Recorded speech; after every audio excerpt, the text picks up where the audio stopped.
grab your pre-workout and turn up that volume. It is time for a new episode of the Powerlifter's Den with your host, Cam Smith. Hello, everybody. Welcome back to another episode of the Powerlifter's Den. I'm your host, Cam Smith, and today I want to bring on someone that's very well known in the multiply world. On open powerlifting, has the second highest male dots of all time, or in gloss, I believe. Shawn, why don't you introduce yourself? Shawn Frankl, out of Big Iron Gym, Rick Hussey's Big Iron Gym at the time. I live in Sioux City, Iowa now, which I did even back then, but which is about an hour away from where Rick's gym was. Yeah, so to get started, we'll talk a little bit about kind of what got you into powerlifting. I know looking on open powerlifting, the first meet you have is booked in as 1998, but as far as I believe, I know you kind of were into it before that, so maybe tell us a little bit about that. Yeah, I just, like a lot of people, got into it, in high school. I mean, I started out as a young kid doing it, not knowing anything what I was doing. Just the old plastic concrete plates, and I had a that got me into it actually, and I like being able to see every time I came in there because we benched about every day, so it's like I wanted to see if we could keep getting stronger every day. So it just started with that. That's where it started with. It was a challenge every day. I wanted to see if I could do more, and then from there, led into in high school. We had local meets around, and so I entered those and still didn't know what I was doing actually a long time until I ran into Rick, and that was 2002 or 3 or something like that. So that's when it really took off. But I did do before that. I did a lot of high school meets, USAPL. I did a couple meets. And then after that, I did a lot of just open meets. There wasn't even a sanction; it was just open meets. And then I ran into Rick, and then that's when it really got started. Yeah, So so kind of during the time of like throughout your career, it was kind of one of the, I guess, like the golden eras of multiply, in my opinion. Just the people who were involved, like the lifters, and kind of just the, I guess, the light it was getting at the time. And I feel like it's kind of slowly starting to get that light again. It kind of had that like raw era the past 10 years, but I feel like now it's kind of coexisting well. But maybe for you, what was the draw to multiply? I know Texas kind of has an influence on that for sure. that's what everybody was doing to be the best. It was like you had to go multiply. I mean, no one really talked about raw numbers. They just talked about who's doing the biggest number.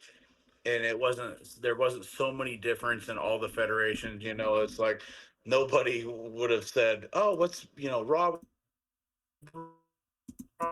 There was none of that. It was just, you were either raw, which there wasn't very many of those you didn't even hardly hear about. It was just who's lifting the biggest number. And that's all anybody cared about. They didn't care how you were doing it. It was just who's lifting the biggest amount. And so at that time, it was obvious, like, well, you had to figure this gear shit out. So I'm like, man, I didn't even like gear when I first got in. I mean, who does? Everybody hates gear, I think, when they first get in it. But it just forced you to, like, if you want to be the best, you have to figure the gear out. So that's the only reason why I ever got into gear, because in the money meets back then, I don't think there was any money meets for raw at all. So it was only guys that was the only ones giving money away. So, and then obviously the big back then, the Arnold Classic, the WPO and the Arnold Classic, that was where you wanted to lift it. It was in front of the most people, and you could win a little bit of. So that's what everybody went there for those reasons. Yeah, and I think that's kind of, That's why it's yeah, for sure. The draw to it definitely was, it's like the high octane version of powerlifting. Like, I mean, we all train raw. Like, raw is obviously you got to build a base, but I think that's kind of what drew me into it. I mean, being surrounded by it too, and just I think the biggest thing is, like, at the end of the day, we want to lift the most weight we can. So I don't understand. I never understood the kind of the raw mindset of, oh, it's cheating, when at the end of the day we're all here to lift more, and it's just a different side of the sport. Just like long jump and pole vault are two completely different track and field sports. Yep, I agree. So what was the environment like in when you were competing in high school? I mean, actually, there was actually some high school teams that competed back then. Um, there wasn't, I mean, there wasn't really powerlifting coaches in high school. And like now, it's way different. You can go to different high schools and they have powerlifting coaches and teams. It wasn't nothing like that. It was more or less, people lifting for football and wrestling and that kind of thing. And there's a short little window between sports, and they would do some weightlifting stuff, and that's when they would hold the meets. But there was some teams that they had put together of athletes, and I mean, no one was lifting any crazy weight, but that's how I got into it. Just hearing about those small little high school meets around, and just a short period of little time. It wasn't like it was year round or anything. There was like a couple months where they had all the meets, and it was like, I don't know, it was like right after track and around that track season type of season. So I just did them all. I just did any of them that I could. So Yeah, and then kind of going into the, I guess the brunt of your career, like the mid season or the prime, maybe kind of some of the people or some of the influences that kind of helped you get to where you got.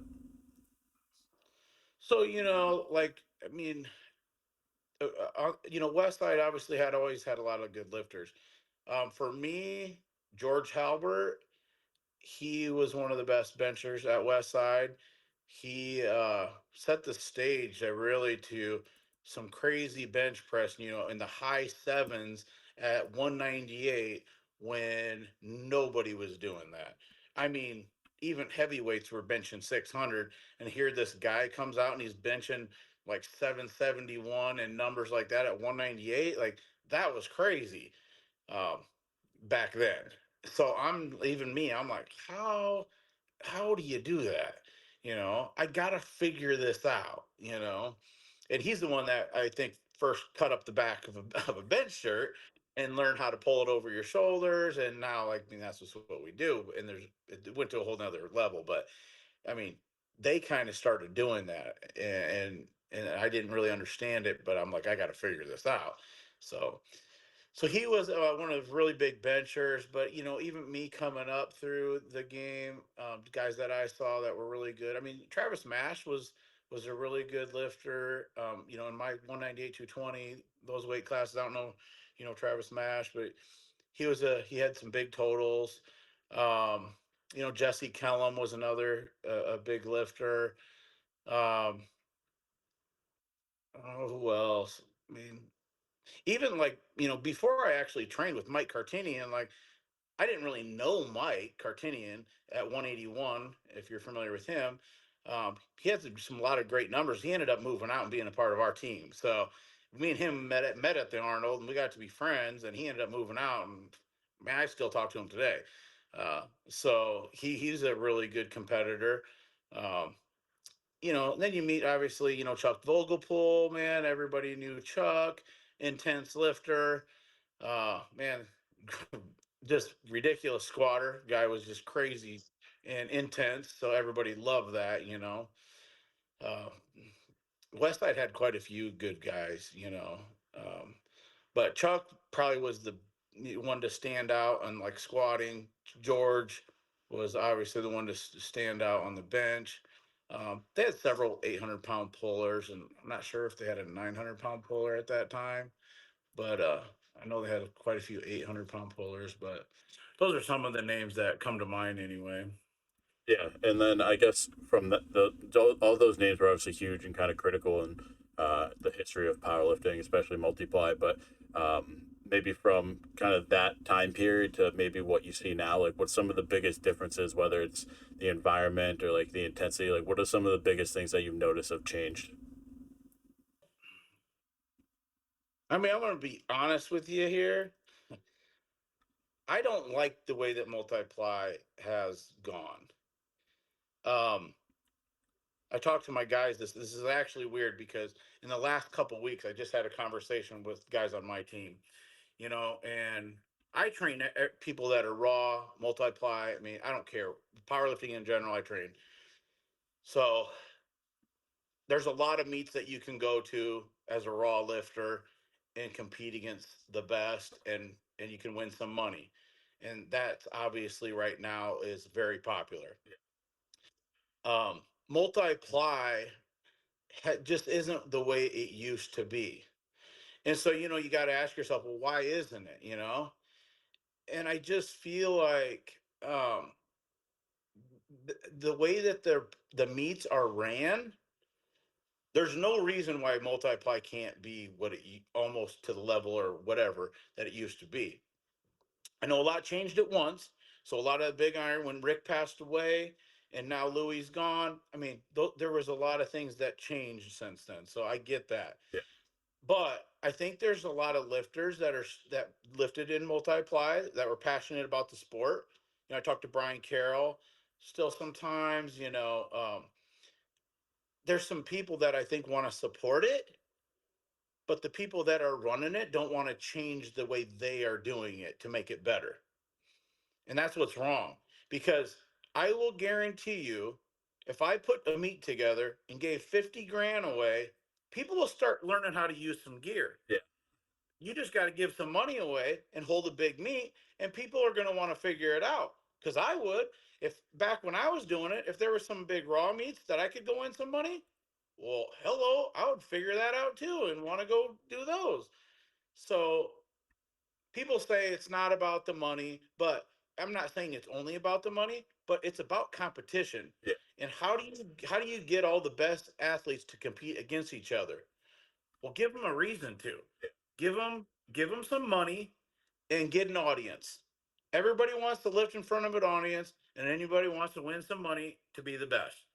And so I just think that they're not. I mean, what you're lifting multiply, but you're just about to start your first meet.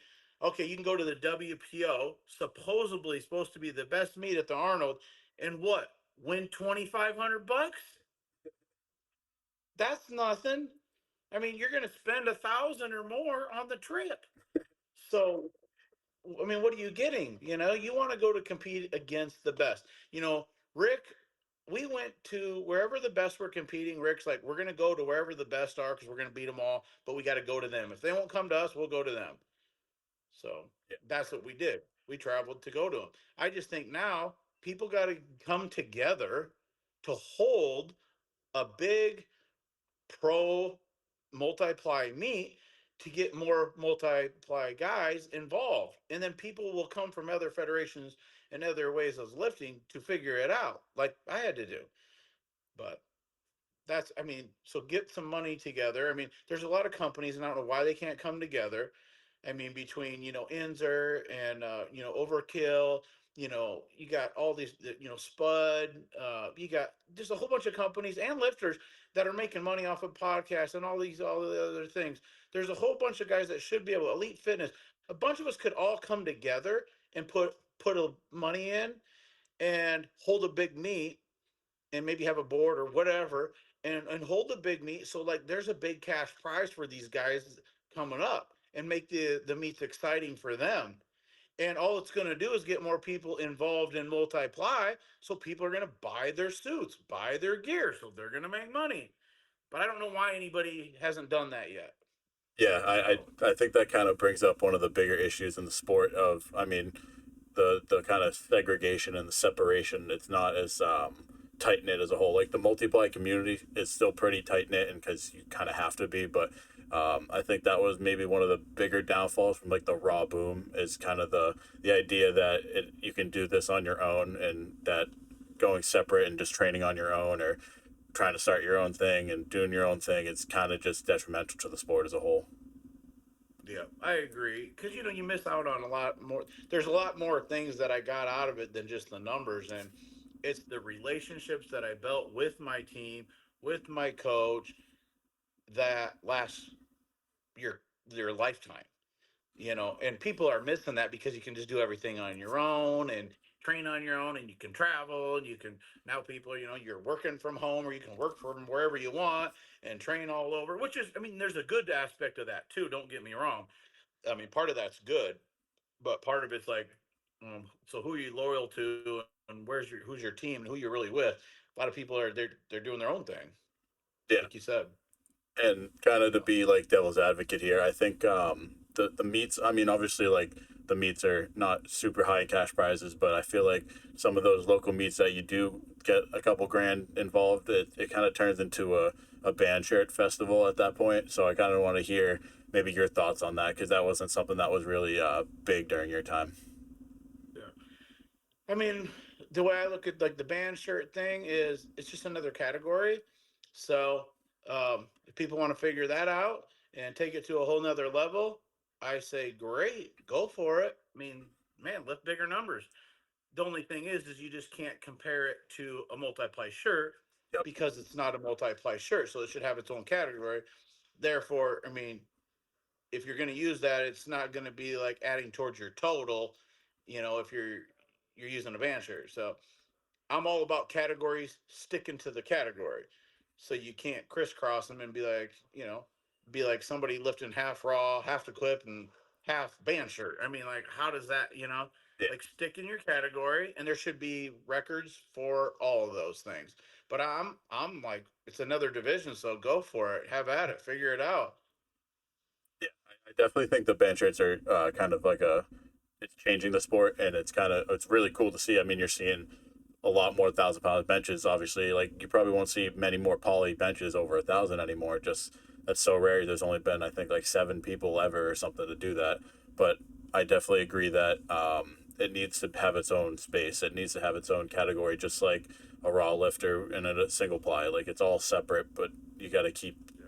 It's all powerlifting, but at the same time, you have to be able to Have different Yeah, exactly.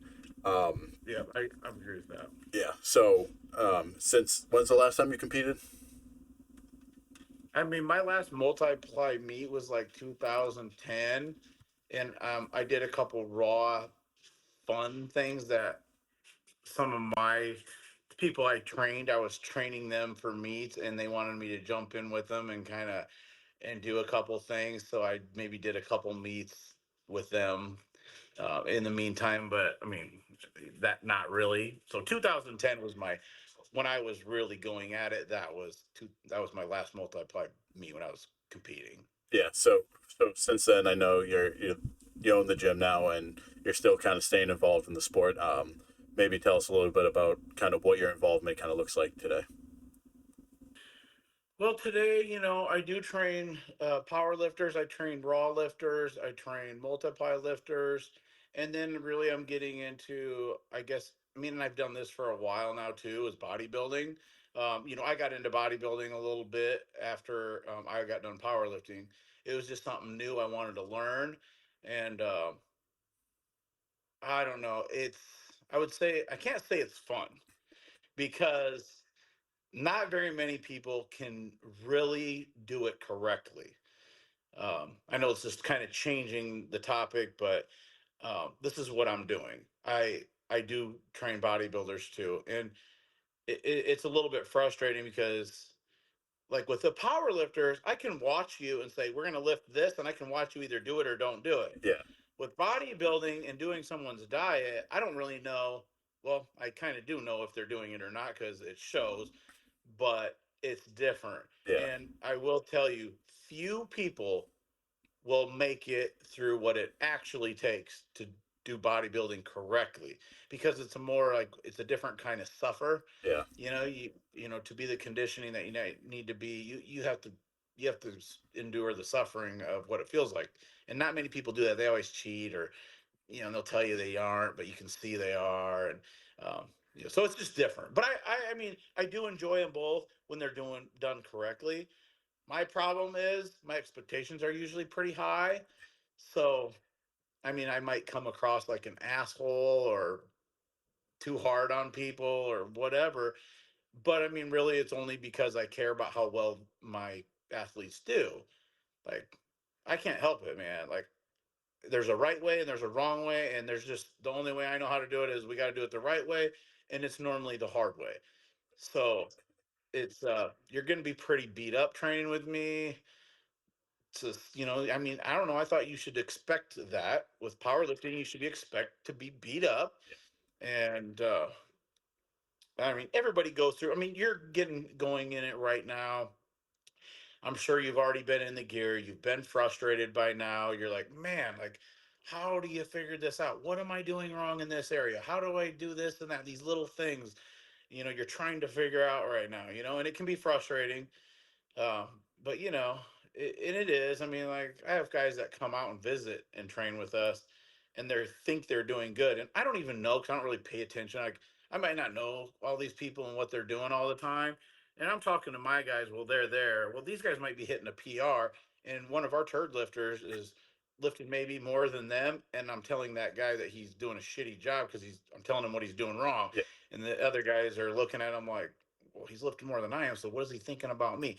This is what my guys tell me anyway. This is what they tell me in feedback, and I'm like, I don't know. I'm in the moment. So like whatever's going on, I'm just in the moment with it. And it's not meant to be in a bad way. It's just you got to toughen people up and they'll get through it if they're tough. If they're not tough, I probably don't want to train them anyway because they're going to cheat. They're just not really useful, I guess. yeah. And I think that kind of goes into more about not necessarily comparing yourself to others. Like obviously you want to beat people with competition, but at the same time, like you can't compare your progress with someone else's because this could be their first time in the shirt and they're already hitting. Maybe it's 40 pounds less than you, but maybe they've only been in the shirt twice and you've been in it for 3 years. Like Yes, yes. And so for me, it's not even about the numbers, but is this person coachable? So like when I'm telling them to do something, they're actually doing what I'm telling them to do. And I'm not talking about the guy that's coming in here in his first couple times. I'm not talking about that. I mean, I'm patient. It takes time to get these things. I mean, you got to be realistic about it. But the guy that keeps coming back and keeps coming back, and you can tell he's just determined he's going to figure it out. I can deal with that. I can 100% deal with that. But people that they know they should be doing certain things and they're not doing them, that frustrates me. Like you get done with your squat workout and then you're not doing the assistance work, you're not doing the hard things. I mean, squatting's not that big a deal. Go do that assistance work and go hard at it, man. You're not doing those things, but then you come back every week and you wonder why it's not going good. Well, it's you're not doing the full thing, man. Like you're following a map halfway, then you veer off. So you're never going to get there. You got to do everything it takes, and things will be more consistent at that point. yeah. So did you do bodybuilding at all during your powerlifting career, or is that kind of after the fact? It was after the fact. I mean, my body was just getting pretty beat up the last couple of years, and Rick, at that time he was kind of like, he was sick for a couple of years with the cancer, and he was kind of living through me, is what he said. So it's like I wasn't. It didn't matter. I couldn't take a break at that point. I mean, he's like, "Oh man, I'm kind of living through you right now," and I gave him a reason to maybe I don't know, whatever. I mean, that's just what he said. So it's like you're not gonna quit. Like you're not gonna take a break. And probably wouldn't have taken a break anyway because I just kind of feel like when you take a break, you get behind. And it's not like I'm not saying that's true, but back then that's where my brain was. I'm like, I can't take a break, man. I can't get behind. But all in all, it probably would have been smarter for me to take a break and heal up instead of just keep pounding on my body. But whatever. It went the way it went, and but so basically when Rick passed, that's when I felt like, okay, man, I don't know, it wasn't the same competing anyway with him not here because it was just different. So it was time for me to like I also was like looking down the road, like it's like I asked myself someday, do you want to say you've done one thing or that you've done multiple different things? And I just wanted to learn more about other things in general, I guess. But I've always loved powerlifting, and no matter what, I've always coached it. I've always helped. I wanted to be involved in it because I will always love powerlifting. I just something I just love. So when I train now, I train somewhat like a powerlifter and do a lot of bodybuilding exercises too. So That comes down to kind of the mindset that most powerlifters have of just competition. Like that was a way for you to keep competing, and it's just a different way. yes, I think besides that, maybe what are some of the things that you took from powerlifting that kind of helped you out in bodybuilding? I mean, for sure, just even like the guy that I was talking about that well, so I'm training this bodybuilder anyway. He just got his pro card here and he won the USA's here a couple weeks ago. Um, but one thing that made him look different than everybody else is the dense muscle that it puts on your body. So you if you've never lifted heavy weights, your body will never look as hard, chiseled, dense as one that has like done some powerlifting. So this guy, his name is Austin, but he done some powerlifting meets. It wasn't like we were trying to make him the best powerlifter. That wasn't the motive.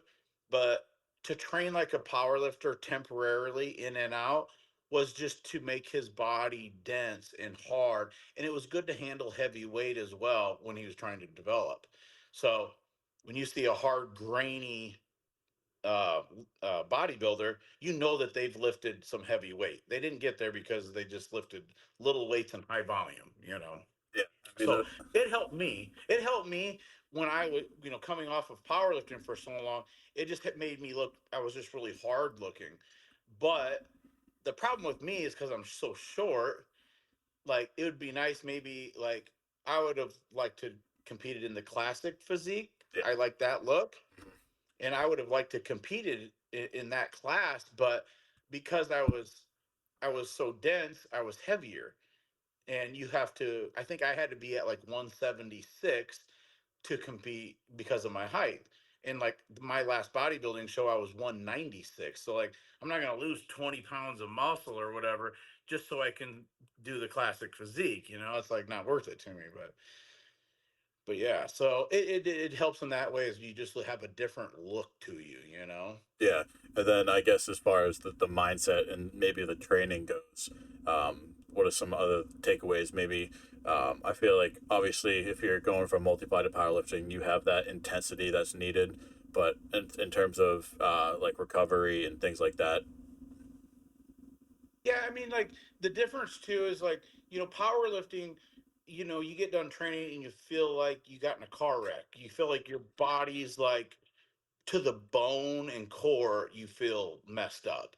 You feel like yeah, like you just had a collision, yeah, and it hurts in that kind of a way. And bodybuilding, you can still train heavy and you're still doing a lot more volume, with your 20 plus reps with as heavy a weight as you can handle. And you're doing the opposite. Like you never want to fail getting a rep in powerlifting, because it's about moving that weight from A to B, and whatever it takes to get it there, do whatever it takes to get it there. And bodybuilding is so different. You can change the tempo and the speed of how you're lifting because you want it to be miserable for your muscles. Like it sounds weird, but that's what you want, because that's what's going to change the look of your muscles. That's what's going to make them grow, and you want to reach failure, and that's a good thing in bodybuilding. So it's a complete change. So when I switched over, that was a big thing, because I didn't want to fail ever on anything. And then we just went from that to, hey, we're gonna go until you can't do it anymore, and you're gonna fail. And that was weird in my head. So kind of having both experiences like that while you're coaching other powerlifting athletes. I think me personally, from just seeing in my experience and seeing all these other top level athletes, I think kind of the power building is definitely the way to go. I mean, obviously putting on more muscle is going to make you stronger. Like you can't deny that fact, but maybe how do you incorporate that sort of training style into your athletes? like my power lifters, Yeah. I mean, like we just use a lot of different variables, like Rick always had how do you get stronger? Obviously, you have to get the form has to be flawless. Yep. And like for instance, we wore gear a lot, where say maybe Westside didn't wear gear that often, and they tried to build up their raw strength and thought when they put the gear on, it's just going to carry over automatically. Well, it really doesn't work that way. I mean, if you're driving a race car that has 1,000 horsepower, I mean, when you get in this other car that has 2,000, you got to adjust to that. If you're not used to going in a corner and just giving it all it's got, and it's got 1,000 more horsepower, you're not used to that. You got to know how to control that. So, so we trained a lot in gear. We trained all the time in gear until it was like second nature. And like Greg Panoro is one of a friend of mine, and he would be like, "Oh man, I just we're at a meet. I just put this suit on. I hope it still fits. And I'm like, what? I'm like, what do you mean you hope it still fits? Yeah, this is a different one. I haven't even used this one yet. And we're like, we're going into a meet. And I'm thinking, how is he doing this? You know, and like where we used it every single week. So we made it like it was part of your body.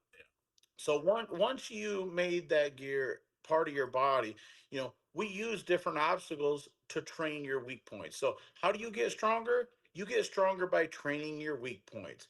So everybody's weak point is going to be in a different place.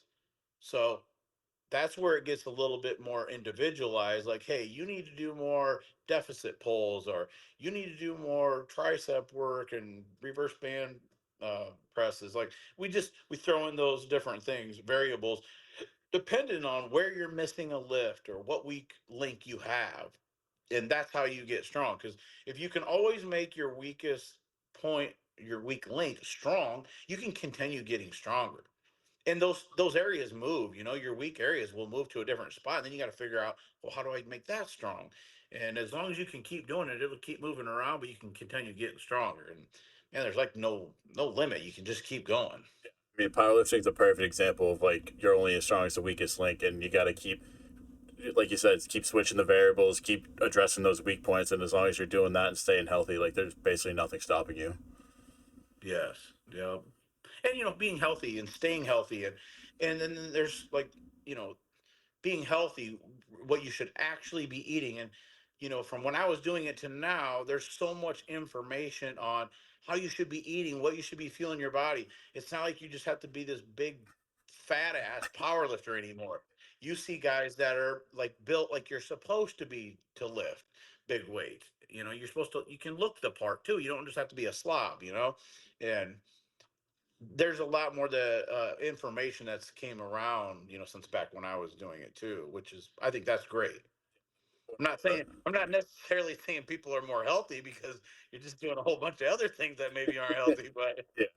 I do think that kind of over the years, you've definitely seen that pretty much every like 5 to 10 years, each weight class unlocks someone with abs. Like back then, it was you wouldn't see anyone over like 220 with abs. Now you're seeing some 308s that have abs, and it's like it's not necessarily that they're just changing, but just the idea that they know how to fuel their bodies. They're using their bodies as a tool rather than just loading themselves up and stuffing themselves into gear and seeing what happens. yes, yes, yep, I agree.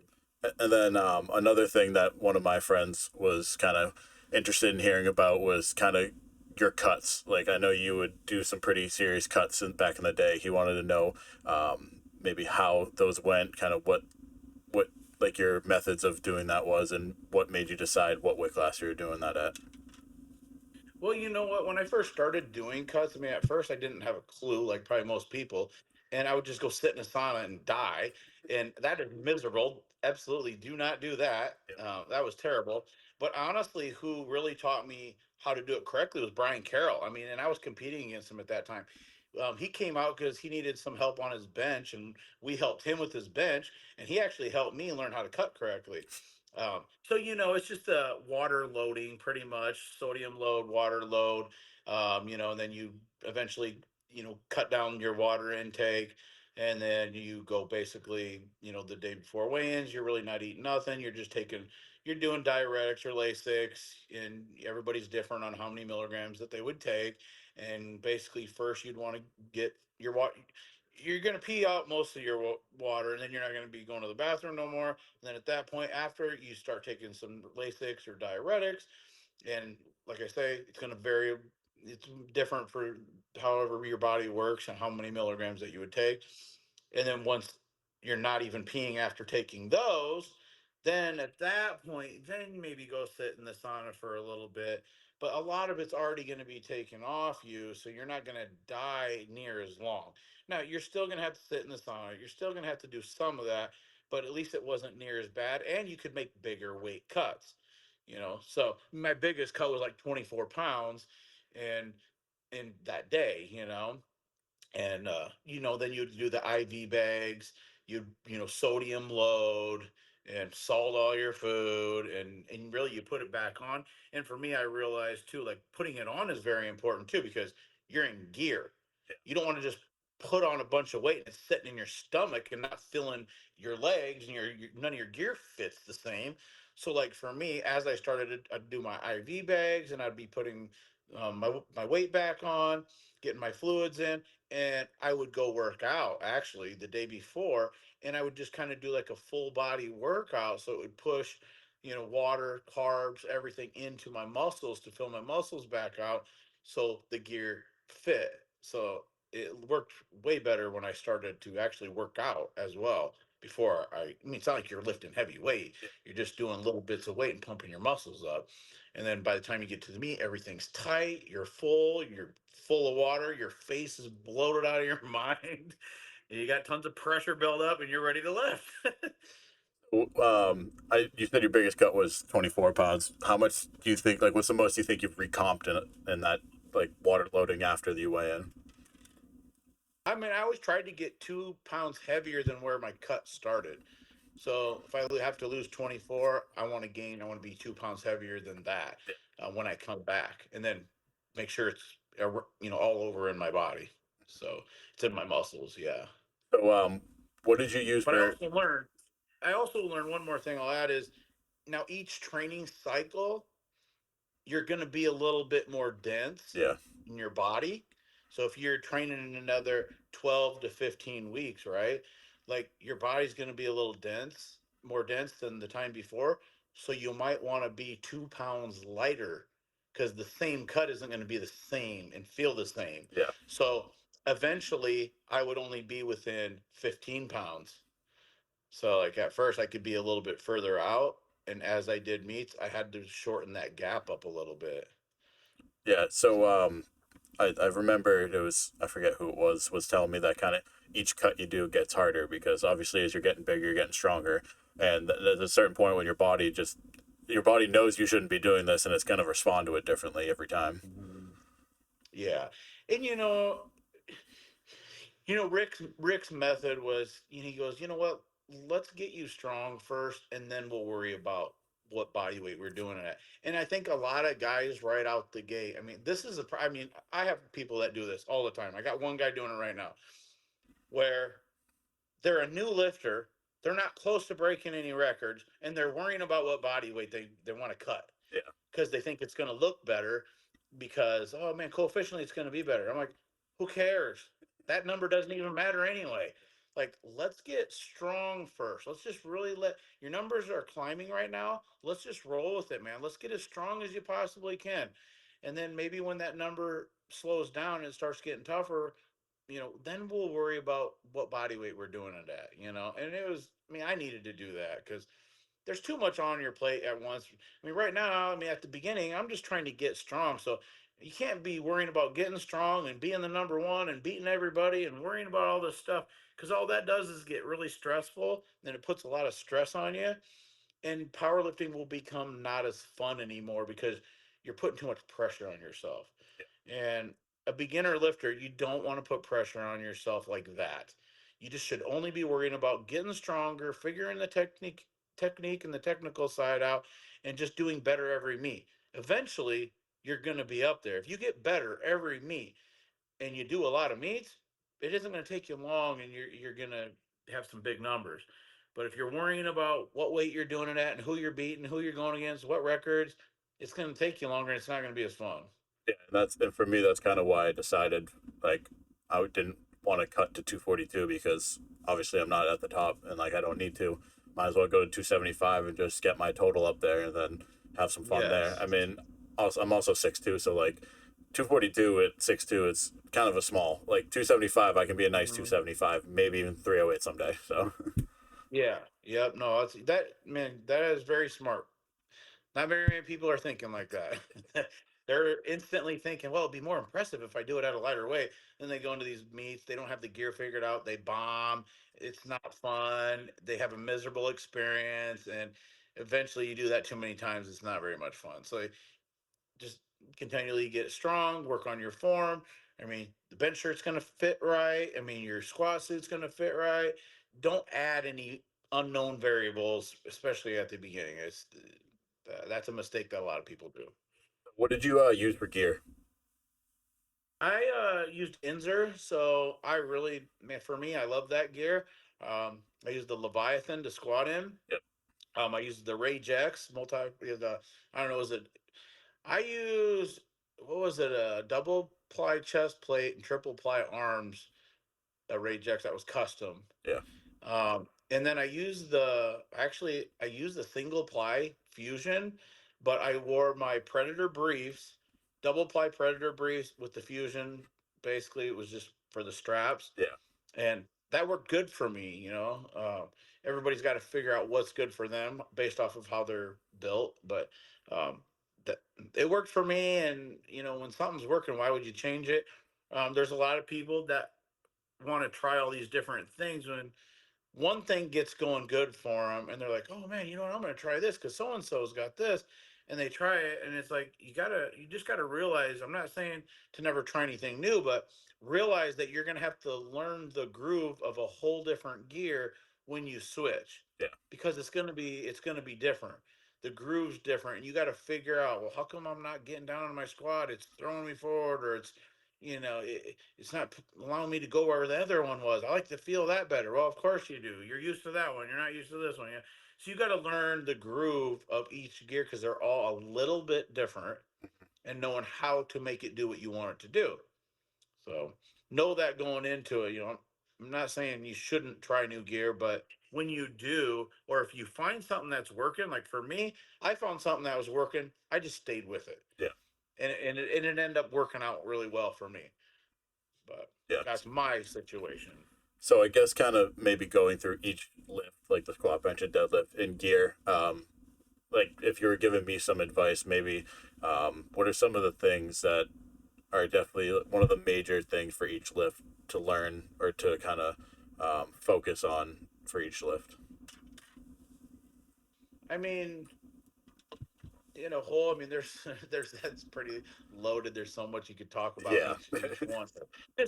Just to like simplify it, I guess. I have my guys, learn the squat suit with the straps down, Okay. and get strong with the straps down. And then you also are going to have to learn how to where you should be, you know, getting the straps when you get the straps up, and then the tightness of the straps up. So things there's going to be little changes that you got to learn, and you want to have be strong, obviously, with the straps down, but you want to be able to crank the straps and still be in a good position. So your torso really wants to be more erect, and you want to be sitting back. Your first initial your my first initial move is in my hips. So I picked the bar up, and my first initial moves is not my knees. Now, a lot of raw squatting, you want to do the opposite, Yeah. but you have gear on, so the gear in your hips is what you're going to use to do the lift. So I break my hips back a little bit, and then I continuously keep reaching back like you're going to sit on a chair. I never did box squats, because I wasn't going to be able to sit in a box in a meet. So for me, I felt like I needed to learn how to do this without the box there from the get go, so I don't rely on anything. I'm not saying that it's not a great tool, because it can be a great tool, but me in particular, this is the way I did it. And a lot of the big iron, we didn't do it that way. But so learning how to sit back but staying erect still, and to get, if you want to get deeper, how once you get down in the bottom and everything gets real tight, the pressure is really tight. You don't want to just reach your hips back too far to make depth. You want to gradually do that, but to get deeper, sometimes all you got to do is just push your knees out a little bit harder, and that will set your butt down. So you don't have to think push my butt down. Sometimes all you got to do is push your knees open, and it will set your butt down, and then you'll drive up chest first. Yeah. So you're coming out of that whole chest first. So that's why you got to have a really strong core, because your core is really what's holding that weight, Yeah. you know, and then your hip strength, which you're going to develop by doing millions of squats. But so, so I would say in the squat, so we did a lot of reverse bands because it helped you at the bottom, but it also gave you a lot of overload weight that you really couldn't. So it taxed your CNS. Yeah. So you had a big weight on your body that you couldn't actually lift yet, and it taxed your central nervous system. But you had help getting out of the hole, but you had to drive through the weight. But it built a confidence in you. Like when you don't have those bands on there, you think, well, man, I've done a lot more, even though there was bands on there, you know. So like it built your confidence, and those are big things. You have to have a lot of confidence when you're going into this, um, before you're handling these kind of big weights. So we did a lot of that was our squat. Now benching, I think what people don't realize when you're bench pressing, everybody's problem in multiply shirts is touching. How do you touch? And that's what I hated about it, because who wants to go to the Olympia and go watch some of the best bench pressers and make it exciting when half of them bomb out and don't ever get a lift in? Like, man, it's embarrassing. So you want to learn to, when they hand it out to you, and you obviously you're arched up and you want to use your back, um, you want to break your elbows wide first, because breaking your elbows wide and bringing them out by your side is going to lock your chest plate in. You want this to be tight. Now, obviously, depends on the number and what you're doing, where you're going to put the chest plate. So, like for obviously an opener, you could ride that chest plate a little higher and it'll be easier to touch. But as each attempt gets heavier, you're going to bring that chest plate down so the shirt gets tighter. But in the meantime, you still have to always press the same way. So I would bring my elbows out and pull them straight down so this chest plate would pull tight. Because once this is pulled tight, at that point, your elbows are the steering wheel of the bench press. So too many people get focused on their wrist and their hands and all that. Who cares about your wrist? It's only just your elbows. So bring your elbows in a little bit and then pull with your back. Bring your elbows in a little bit more, pull with your back. Bring your elbows in a little bit more and then pull it right in and let it set and settle. So you're kind of like what I always call, it's like kind of like going down the stairs. You pull your elbows in a little so I can pull it down to my body as close as possible. And then when I feel like it's stopping, then pull your elbows in a little bit more and pull a little bit more to let you come through. And then maybe one more time, and you should be almost there. And then you really got to belly up. So you don't want to just bring the bar to you. You also want to, in your brain, think, I got to push my body to the bar. Yeah, So I want to meet the bar. I want to meet it. That's what I was thinking in my head. And of course, you're pulling the bar apart, so it's keeping your back tight. And that's how I teach a lot of people to touch, because you really should be able to touch with really lightweight. yeah, Like, like I'm talking like, man, you should be able to touch with like 150 pounds less than what you are going to do on a third attempt, and you should be able to do that. Like I could touch on with any weight almost, man. I could make about 400, 500, 600, 700, 800, 900 in the same shirt. So you just got to know how to maneuver the shirt in your body. So yeah. I would say your elbow. Definitely, something that the biggest struggle. I mean, honestly, prep's been going very well, surprisingly well. But the bench was definitely the biggest struggle. It was mostly elbow position at first, but I think that kind of idea of starting with your elbows locked out like that um, definitely might be something that will help me out. But I think we can kind of wrap things up here. So I'll ask you my final question. If you could give a new powerlifter or someone going into their first meet a word of advice, what would that be? I think what I would say is get around some people that have been in the game, that have a little bit of knowledge. Get online. You can, you know, ask questions to people that have done it and been there already. That's been there a long time. Knowledge, getting free knowledge like that, or even if you pay for it or whatever, it's going to pay off, because that's how you're going to learn it. You're going to jump ahead of a lot of people really fast. Go to some meets where some big name guys are and watch what they do. Ask them the questions, because you can figure out things by talking to those guys. And if you can get a group of guys together that you guys can all help each other and hold each other accountable, I mean that's what you do. But like another big thing is like what we talked about. Don't try and cut weight and going into your first year or two of powerlifting and worry about the coefficient. Let yourself just get strong before you worry about cutting. Don't even worry about cutting weight. Yeah, I think that's great. I think being kind of a student of the game and just being a sponge is probably something that's often overlooked and one of the biggest things. Yeah, I agree, 100%. Well, I want to thank you again for taking the time to come on. It was my pleasure. You bet. Thank you for having me. Appreciate it.